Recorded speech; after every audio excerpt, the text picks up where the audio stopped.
Hello everyone, कैसे हैं आप सब। उम्मीद करता हूं कि सभी लोग अच्छे होंगे। तो बज रहे हैं रात के 11 और मैं शूट करने जा रहा हूं आपका प्रीपोजिशन का वीडियो।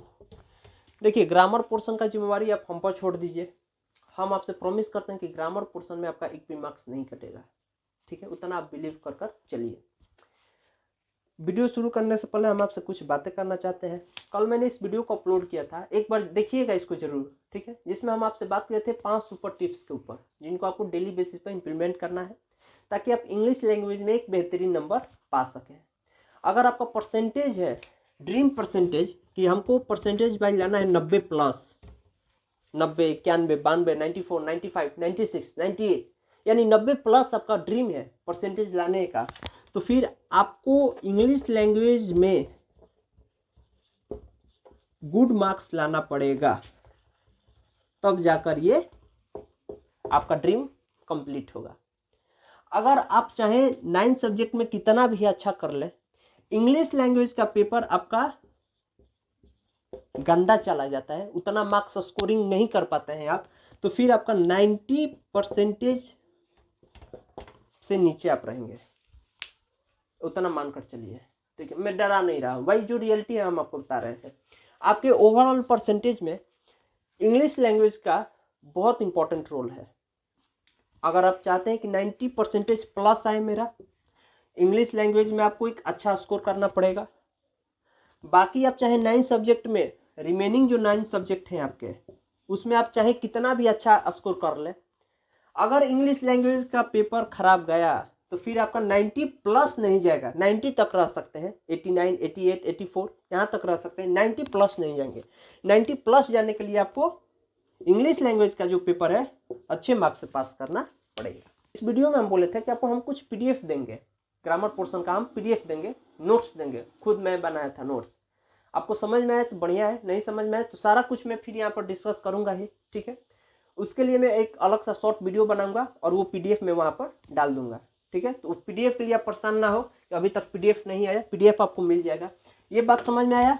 अगर आपको 90+ लाना है तो इंग्लिश लैंग्वेज इंपॉर्टेंट रोल करेगा आपके परसेंटेज में। ओवरऑल परसेंटेज आपका किस पर बेस्ड है? इंग्लिश लैंग्वेज के पेपर पर बेस्ड है। इंग्लिश लैंग्वेज का पेपर अच्छा जाएगा तो आपका परसेंटेज अच्छा आएगा, अगर बुरा जाएगा तो आपका परसेंटेज गंदा आएगा। क्योंकि भैया मेरे पास एक्सपीरियंस की कमी नहीं है, भले मेरा सब्सक्राइबर कम है, व्यूज नहीं जाता है वीडियो पर, अलग मैटर है।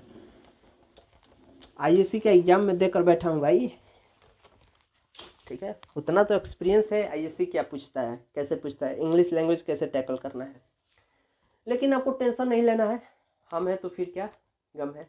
आप चाहे कितना भी वीक हो, अगर आपका 40 आता है, 30 आता है, आउट ऑफ 80, आउट ऑफ 100, कोई टेंशन नहीं लेना है। जिनका भी 100 में 30 आता है या इससे भी कम 20 आता है, मैं आपसे वादा करता हूँ, चाहे कितना भी वीक बच्चा हो इंग्लिश में, मैं उसको 60, 80, 100 में दिला दूंगा, ठीक है। इनके जो जिनका 20 आता है उनको 60 दिलाएंगे, जिनका 30 आता है उनको 80 दिलाएंगे, और जो भाई ठीक ठाक है 50, 60 ला देते हैं 100 में, उनको मैं पूरा प्रयास करूंगा कि उनका 80+ 95 तक ले जाए, ठीक है।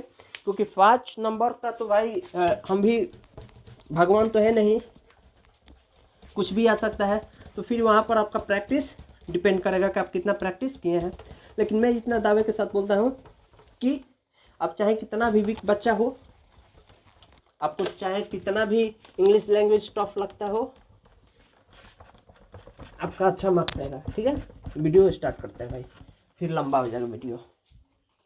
प्रीपोजिशन का मैंने एक ऑलरेडी वीडियो अपलोड कर दिया है, इसको देखिएगा जरूर, फिर इसको देखिएगा, ठीक है। पार्ट 1 वो है, पार्ट 2 ये है। उसके बाद आपका प्रीपोजिशन होगा आपके मुट्ठी में। चलिए अब क्वेश्चन प्रैक्टिस करते हैं जल्दी जल्दी। फर्स्ट क्वेश्चन है, आपको सब बताएंगे, यहाँ पर ट्रिक बताएंगे, फिक्स्ड प्रोपोजिशन बताएंगे, सब कुछ बताएंगे। आप बोल तो रहे हैं, जितना भी आप वीक बच्चा हो इसको देखिए, अगर नहीं समझ में आएगा डिसलाइक मारिए, दूसरा वीडियो देखिए दूसरे यूट्यूबर का। लेकिन हम मुझे अपने आप पर बिलीव है। Question, there is some tea the pot. Option आपको दे रहे हैं, इन, इनटू, ऑन, फ्रॉम। बताइए चारों में से क्या होगा। दूसरे यूट्यूबर क्या रहेंगे, सिर्फ आपको बता देंगे कि ये होगा, हम आपको बताएंगे ये क्यों होगा। ठीक है, बोलिए क्या होगा। हो गया। देखिए यही हम आपको पीडीएफ देने वाले थे, ये इसी सब का, यहाँ पर सब लिखे हैं, इसी सब का देने वाले थे। देखिए कह रहा है कि there is some tea the pot, यानी मान लीजिए कि ये कप है, ठीक है, इसमें ऑलरेडी से टी है। ठीक है, मान लीजिए कि इसमें ऑलरेडी से पहले से ही टी है, अगर चाय इसमें मौजूद है यानी कंटेंड है, पहले से रखा गया है, तो इस केस में आपको लगाना है इन। ध्यान से सुनिएगा, कप है, ऑलरेडी इसमें चाय रखा गया है, पहले से ही कंटेंट है, तो इस केस में आपको लगाना है इन।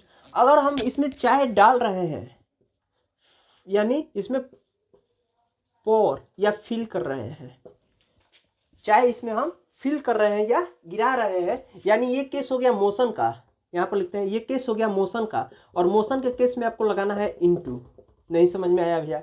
देखिए हम क्या बोल रहे हैं, हम क्या बोल रहे हैं, मान लीजिए ये कप है, ठीक है, ये कप है, पहले से ही अगर इस कप में चाय है तो इस केस में आपको लगाना है इन। अगर हम इसमें चाय डाल रहे हैं तो इस केस में आपको लगाना है इनटू। ठीक है, पोर या फिल, मतलब हम इसमें चाय डाल रहे हैं यानी चाय डाल रहे हैं तो वो मोशन हुआ, तो इस केस में आपको लगाना है इनटू। तो ये जो क्वेश्चन है there is some tea in the pot होगा, ये कौन सा केस है, इन द पोट, पहले से ही पोट में चाय रखा गया है। There is some tea in the pot, तो आपका करेक्ट आंसर होगा ए। अगर यहीं पर हम बोल दे I pour some water blanks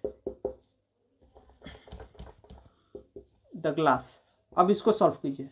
यहाँ पर ऑलरेडी क्या हो गया, प्योर यानी फिल, भर रहे हैं ग्लास को, कुछ पानी से हम क्या कर रहे हैं, ग्लास को भर रहे हैं, तो इस केस में क्या होगा, ये मोशन में है, फिल कर रहे हैं, तो इस केस में आपको लगाना है इनटू, इस केस में आपको लगाना है इनटू। बोलिए भैया समझ में आया कि नहीं आया, रटना नहीं है। देखिए भैया वीडियो लंबा हो सकता है लेकिन कॉन्सेप्ट आपको मैं जरूर समझा दूंगा, चाहे कितना भी लेट हो जाए। ये कॉन्सेप्ट समझ में आया कि नहीं, अगर चाय ऑलरेडी कप में है उस केस में आपको लगाना है इन, अगर चाय हम डाल रहे हैं कप में उस केस में आपको लगाना है इनटू। जैसे यहाँ पर there is some tea in the pot, और यहाँ पर देखिए आई पोर या फील, ये शब्द आ गया, यानी हम क्या कर रहे हैं उसमें डाल रहे हैं, यानी डाल रहे हैं तो वो मोशन में आ गया, तो इस केस में आपको लगाना है इनटू। बोलिए समझ में आया, आ गया। अगला देखें कॉन्सेप्ट, इरेज करें इसको। समझ में आ गया, दो कॉन्सेप्ट था यहाँ पर, समझ में आ गया, इरेज करें, बहुत बढ़िया। मुझको इतना बताए कोई, कैसे तुझसे दिल लगाए कोई, रब्बा ने तुझको। भैया वीडियो को स्किप कर लीजिए इसको, ठीक है, गाना नहीं सुनना है आपको। वीडियो स्लो लगे तो इसको इंटू 2 के स्पीड में देखिए। नेक्स्ट क्वेश्चन, ठंडी में यही दिक्कत है यार, ब्लैक बोर्ड है, ये नहीं है, व्हाइट बोर्ड है। क्वेश्चन देखिए, प्रकाश इज गुड एट ग्रामर। यहाँ पर क्या होगा, बीच बीच में हम यहाँ पर फिक्स्ड प्रीपोजिशन भी आपको पढ़ाएंगे, ठीक है। Prakash is good blanks grammar, क्या होगा, ऑप्शन है इन, एट, ऑन, विथ। बताइए क्या होगा। देखिए गुड या बैड, इन दोनों के केस में आपको लगाना है एट, ये फिक्स्ड प्रोपोजिशन है, ऐसे लिखते हैं, फिक्स्ड प्रीपोजिशन, इस केस में आपको लगाना है at. Prakash is good at grammar, जैसे यहाँ पर ये भी हो सकता है Prakash is bad at physics. समझ में आ रहा है जो हम बात बता रहे हैं? ये फिक्स्ड प्रीपोजिशन है, गुड या बैड, इसके साथ आपको लगाना है एट। ठीक है, कॉपी पर नोट कीजिए। समझ में आया? आगे बढ़े। गुड के जगह पर अगर बैड भी हो तो आपको क्या लगाना है? एट लगाना है। बहुत बढ़िया है। ये इरेज करने में बड़ा दिक्कत कर रहा है। आप वीडियो को स्किप कर कर आगे बढ़ा दे लीजिए। हो गया भाई तुझे?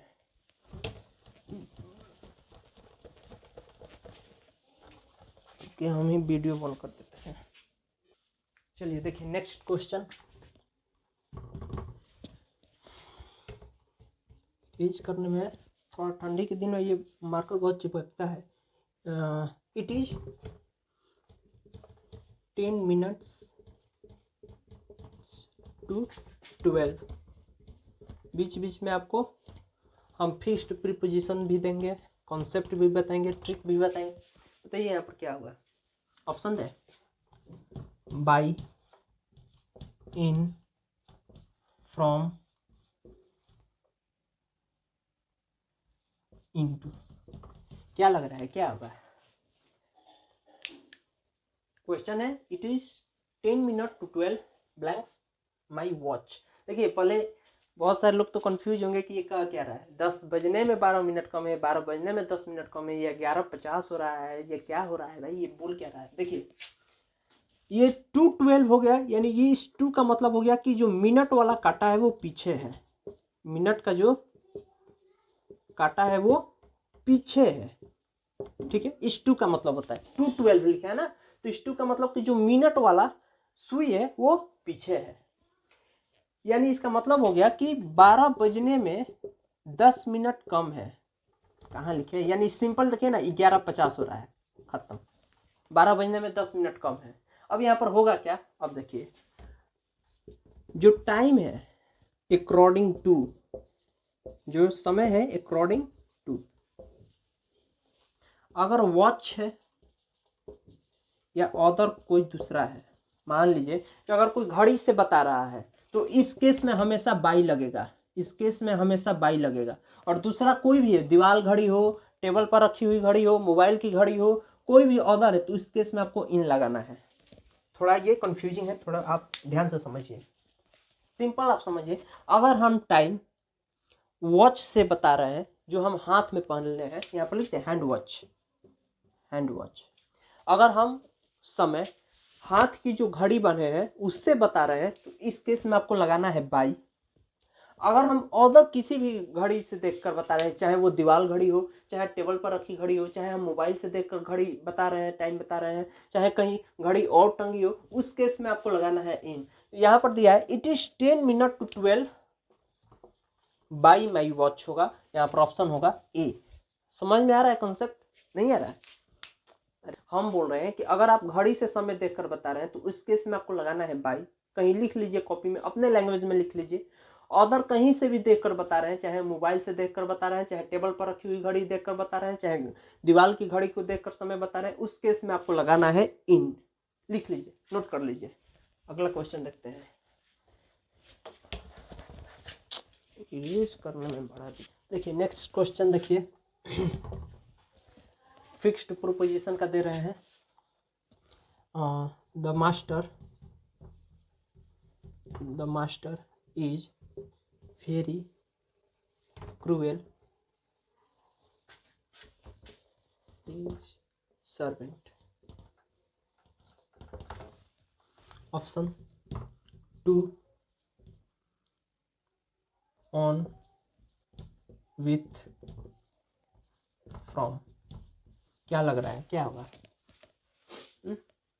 The master is very cruel blanks his servant. देखिए ये फिक्स्ड प्रीपोजिशन है, इसको याद रखिएगा। क्रूएल और काइंड, इन दोनों का फिक्स्ड प्रीपोजिशन है टू। ठीक है, इसका क्रूएल का अपोजिट क्या होता है? काइंड। जैसे हम आपको एग्जांपल दें, we should be kind animals. तो इन दोनों केस में क्या लगेगा, 2 लगेगा। समझ में आ रहा है। The master is very cruel to his servant, we should be kind to animals. ठीक है, काइंड हो या क्रूएल हो, दोनों क्या है, आपस में अपोजिट है, दोनों को याद रखिएगा। क्रूएल और काइंड में फिक्स्ड प्रीपोजिशन लगता है टू। ठीक है, याद रहेगा। चलिए अगला देखते हैं। देखिए नेक्स्ट क्वेश्चन देखिए, द बॉयज, समझ में आ रहा है ना भाई। The boys take their lessons the trees. देखिए इसके ऊपर हम आपको 4 कॉन्सेप्ट बताएंगे। ठीक है, इस पर हम आपको 4 कॉन्सेप्ट बताएंगे। आपको ऑप्शन देते हैं, in the tree, on the tree, under the tree, from the tree. The boys take their lesson blanks the trees. क्या होगा, देखिए समझिए इसको, बहुत इंपॉर्टेंट क्वेश्चन है। मान लीजिए कि सबसे पहले हम बना लेते हैं एक पेड़।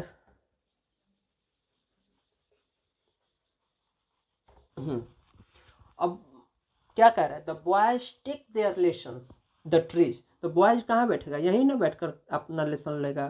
ठीक है, तो ये क्या हुआ, अंडर द ट्री। बॉयज कहाँ बैठा है, अंडर द ट्री, तो यहाँ पर आप लिख लीजिएगा अंडर। अब भाई बॉयज तो यहाँ पर बैठेगा नहीं, आपको क्या लगता है यहाँ पर बैठेगा, यहाँ पर बैठेगा, यहाँ पर तो बैठेगा नहीं।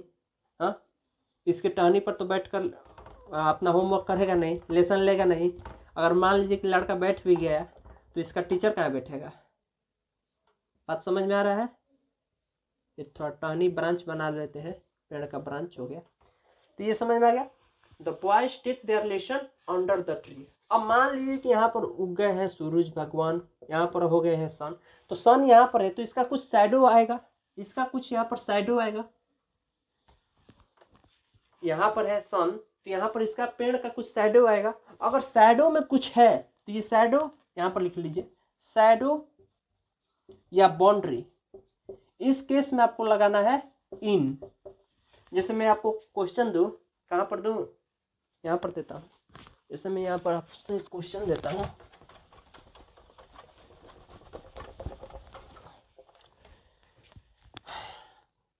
The boys take their lessons, take their lessons blanks the shadow of the tree.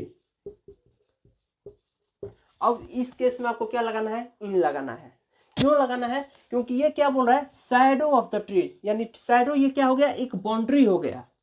इस बाउंड्री के अंदर यहाँ पर बच्चा अपना लेसन ले रहा है। The boys take their lessons, यहाँ पर क्या होगा, in the shadow of the tree, in the shadow of the tree. ये क्या हो गया, शैडो एक बाउंड्री होगा, इसके अंदर बच्चा अपना लेसन ले रहा है। तो इस केस में आपको क्या लगाना है, इन लगाना है। लेकिन यहाँ पर इन नहीं लगेगा, क्यों, क्योंकि यहाँ पर बोला है the boys take their lesson under the tree.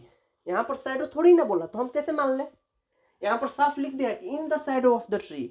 समझ में आ रहा है कॉन्सेप्ट। और 2 चीज आपको बताना है यहाँ पर, हाँ इसको इरेज करें। अब मान लीजिए इसको इरेज करें, कर देते हैं। ठीक है, इसको याद रखिएगा।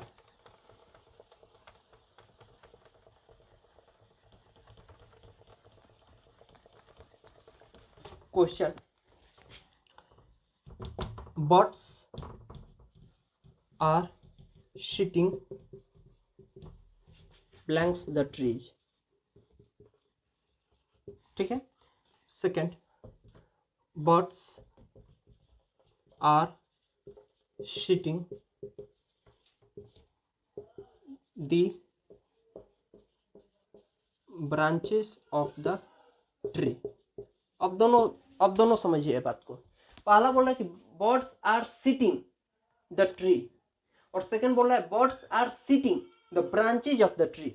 अब आप बताइए कि यहाँ पर चिड़िया बैठी है, यहाँ पर बैठा लीजिए। अब मान लीजिए कि यहाँ पर एक चिड़िया बैठी है, चिड़िया कैसे बनती है, ऐसे मान लीजिए कि यहाँ पर एक चिड़िया बैठी है, तो ये भी तो एक बाउंड्री हुआ। चिड़िया तो यहाँ पर बैठी नहीं है, पेड़ की ये एकदम पिक पर तो बैठी नहीं है, पेड़ पर नहीं बैठी है, यहाँ पर साफ लिख दिया है ब्रांचेज ऑफ द ट्री, यानी पेड़ के ब्रांच पर बैठी है, तो ये भी तो एक बाउंड्री हुआ, बाउंड्री हुआ। इस केस में भी आपको लगाना है इन, यानी जहां भी आपको बाउंड्री दिख रहा है। जैसे और एक क्वेश्चन आपसे हम प्रैक्टिस कराएंगे, ये समझ में आ गया, ये बाउंड्री है, ब्रांच क्या है, मान लीजिए कि ये पेड़ है, ये पेड़ है, तो इसके ब्रांच निकलेंगे और चारों तरफ से ये पत्ता होगा, ये चारों तरफ से इसको घिरा है, तो ये बाउंड्री हुआ, तो बाउंड्री हुआ तो इन लगाएंगे। अब यहाँ पर बोला है birds are sitting the tree, अब बर्ड्स कहाँ बैठी है आपको पता नहीं है, सिटिंग यहाँ पर भी तो बैठ सकती है, चिड़िया, चिड़िया यहाँ भी बैठ सकती है पिक पर, तो इस केस में आपको लगाना है ऑन द ट्रीज। एक बार फिर से हम बात बताते हैं, देखिए समझिए। The boys take their lesson under the tree, एक लड़का है एक पेड़ के नीचे अपना लेसन ले रहा है, मान लीजिए ये पेड़ हुआ, तो हम इस पेड़ के नीचे बैठकर पढ़ रहे हैं। सेकेंड हम बोले कि the boys take their lesson blanks the shadow of the tree, तो ये जो पेड़ का यहाँ पर सन है, ये सन हुआ, तो सन का शैडो यहाँ पर आ रहा है और इस शैडो में लड़का बैठा है, तो इस केस में आपको लगाना है इन, शैडो या बाउंड्री के केस में आपको लगाना है इन, इसको दिमाग में लिख लीजिए, अपने कॉपी पर लिख लीजिए, ठीक है। शैडो के केस में आपको लगाना है इन। फिर है birds are sitting the tree, अब बर्ड्स कहीं भी बैठ सकती है, यहाँ भी बैठ सकती है, यहाँ भी बैठ सकती है, तो यहाँ बैठ रही है तो यहाँ पर लगाएंगे ऑन। अगर यहाँ बैठ रही है, ब्रांच पर बैठ रही है, तो ये पेड़ क्या हुआ, एक बाउंड्री हो गया, एक बाउंड्री हो गया, तो इस केस में हम यहाँ पर लगाएंगे इन, यानी बाउंड्री या शैडो, इस केस में आपको लगाना है इन। एक क्वेश्चन और दे, इसको इरेज करें, एक क्वेश्चन और दे।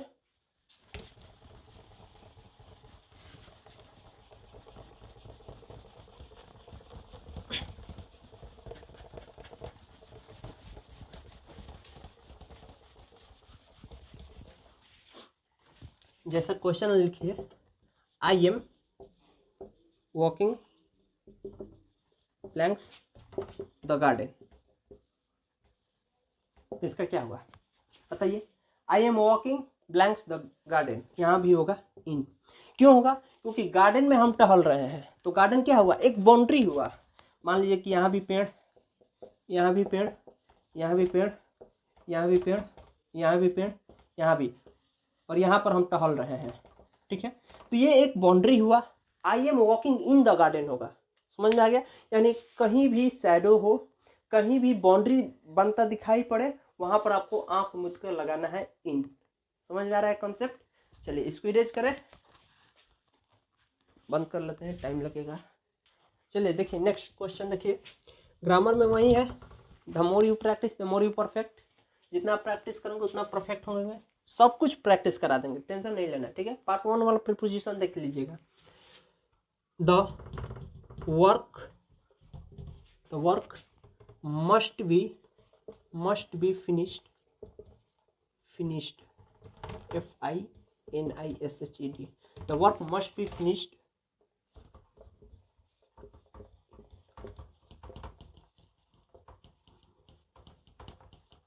देखिए टाइम पर 4 कॉन्सेप्ट बनता है, टाइम पर 4 तरह के क्वेश्चन बनते हैं। एक क्वेश्चन हम पार्ट 1 में बता दिए हैं, उसमें हम क्या बताए हैं टाइम पर, जैसे I meet you eight 9 o'clock, अगर आपको डिफिनिट टाइम दिया हो, लिख लीजिए कॉपी में, अगर डिफिनिट टाइम दिया हो वहाँ पर आपको लगाना है एट, इसको दिमाग में बैठा लीजिए। अगर आपको डिफिनिट टाइम दिया है, जैसे यहाँ पर 9 o'clock, 10 o'clock, I meet you eight 11 o'clock, ठीक है, तो यहाँ पर डिफिनिट टाइम है, तो इस केस में आपको लगाना है एट। टाइम का एक कॉन्सेप्ट ये हो गया, टाइम का दूसरा कॉन्सेप्ट यहाँ पर है,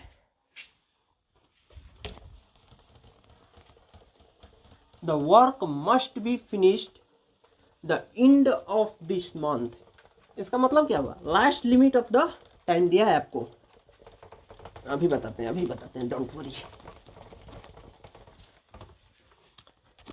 अगर आपको last limit of time given हो, जैसे ये क्या रहा है, the work must be finished the end of this month, इस मंथ के खत्म होते होते आपका वर्क कंप्लीट हो जाना चाहिए, एनी हाउ, किसी भी तरह, मस्ट बी फिनिश्ड, ठीक है, the end of this month, यानी यहाँ पर क्या कर रहा है, लास्ट लिमिट ऑफ टाइम, यानी एंड ऑफ बोल रहा है।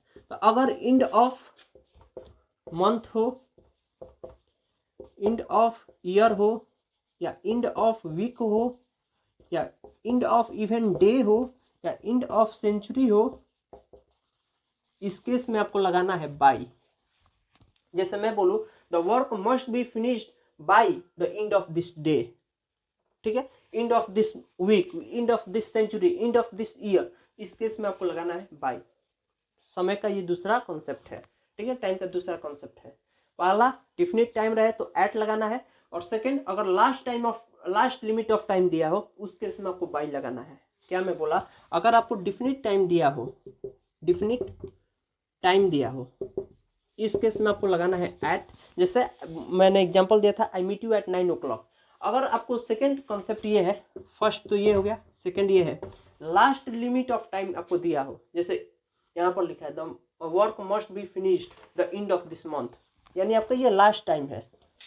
समझ में आया कि नहीं है? नहीं है। देखिए हम बोल रहे हैं कि अगर आपको डिफिनिट टाइम दिया हो, एग्जाम्पल भी दिए थे, जैसे I meet you blanks 10 o'clock, तो इस केस में 10 o'clock क्या हुआ, हमारा डिफिनिट टाइम हो, इस केस में आपको लगाना है एट। लेकिन अगर यहाँ पर आपको लास्ट लिमिट ऑफ टाइम दे दे, ठीक है, इसके बाद आपके पास समय नहीं है, जैसे हम आपसे बोल दें कि इंग्लिश ग्रामर के लिए आपका लास्ट समय 17 फरवरी है, उसके बाद आपको समय नहीं मिलेगा, ये हो गया। तो ये क्या दर्शा रहा है, लास्ट लिमिट दिखा रहा है टाइम का, तो उस केस में आपको लगाना है यहाँ पर बाई।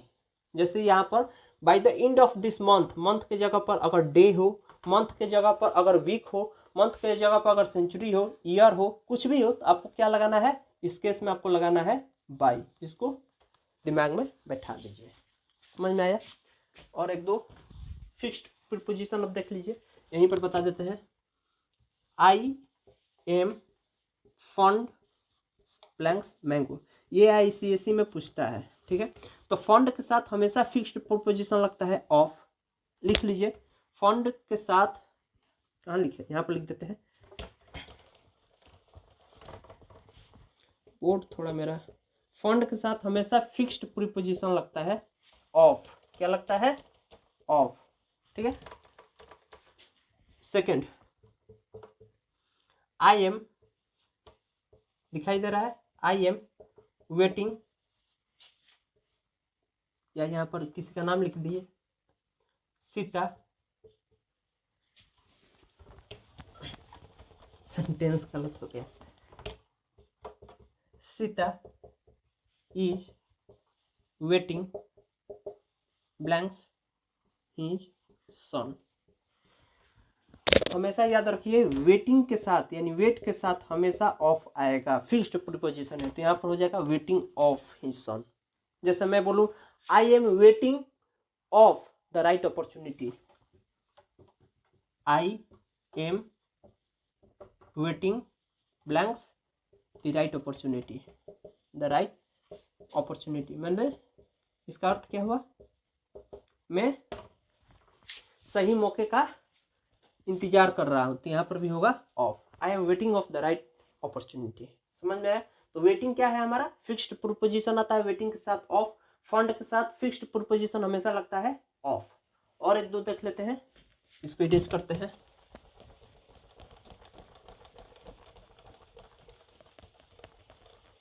ऑफ का और देख लेते हैं, जैसे हम जैसे हाँ, he is jealous his neighbour, NEIGHPOUR। Jealous के साथ हमेशा ऑफ लगता है, फिक्स्ड प्रीपोजिशन लगता है, ठीक है, यहाँ पर लिख लीजिए। जेलियस, जेलस के साथ हमेशा क्या लगता है, फिक्स्ड प्रीपोजिशन लगता है ऑफ, ठीक है। यानी जेलस के साथ फिक्स्ड प्रीपोजिशन आता है ऑफ, फंड ऑफ, फंड के साथ फिक्स्ड प्रीपोजिशन आता है ऑफ, वेट के साथ हमेशा फिक्स्ड प्रीपोजिशन आता है ऑफ, ठीक है। वीडियो हो गया है लंबा, अगले वीडियो में हम बात करेंगे प्रीपोजिशन, एक वीडियो और आएगा प्रीपोजिशन के ऊपर, उसके बाद आपका प्रीपोजिशन का कॉन्सेप्ट हो जाएगा क्लियर। उसके बाद हम ट्रांसफॉर्मेशन ऑफ सेंटेंसेस और टेंस देखेंगे, मतलब बाकी जो जितने भी ग्रामर पोर्शन है उस पर हम बात करेंगे, ठीक है। पढ़ाई करते रहिए, ऑल द वेरी बेस्ट।